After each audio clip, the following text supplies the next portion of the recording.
Pemeriksaan labnya Mas sama hasil EKG-nya baik. Untuk biomarker jantung itu juga baik.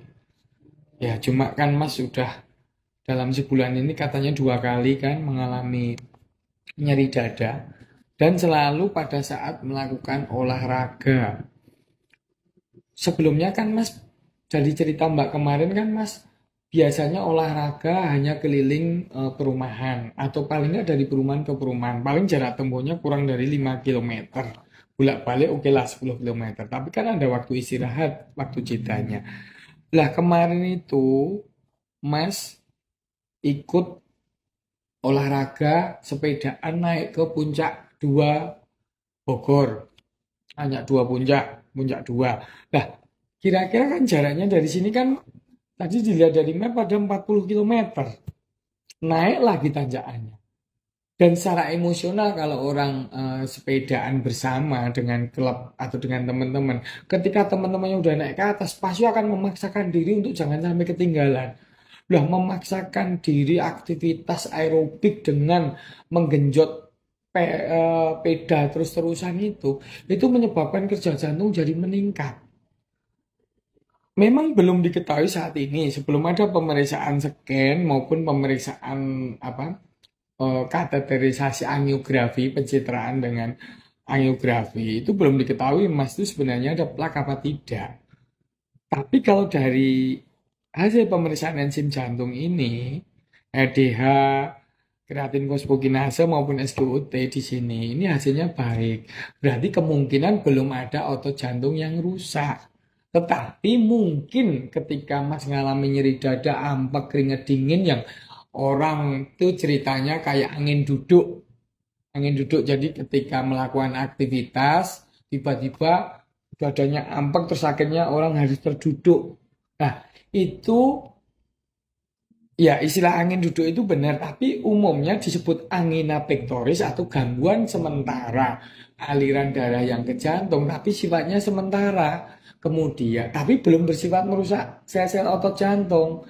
Dan kemudian dalam jarak mungkin 5 menit sampai nggak ada 20 menit alirannya lancar lagi. Itu namanya angina pectoris. Jadi belum dikatakan infark miokard atau infark miokard itu udah terjadi kematian otot jantung. Itu kalau plaknya misalnya plaknya tebel, ya plaknya tebal terus ada penyempitan atau ada trombus atau ada jendalan apapun, jendalan darah atau apapun yang nempel dan menyumbat. Nah, kalau kayak gitu udah itu bisa menjadi hal yang serius. Tapi saat ini sih kalau dari pemeriksaan enzimnya sih masih normal. Mudah-mudahan cuma angina doang. Tapi ini kan berarti udah sebagai sinyal bahwa tidak boleh melakukan olahraga berlebihan tanpa latihan yang kontinu. Biasanya hanya keliling perumahan itu tiba-tiba 40 km nanjak lagi jalannya.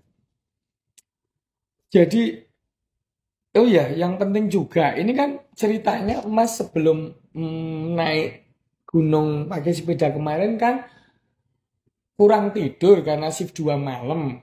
Ketika orang kurang tidur, kurang dari 7-8 jam itu, otomatis umumnya akan terjadi sedikit kenaikan tensi walaupun masih dalam batasan normal, tetapi apa,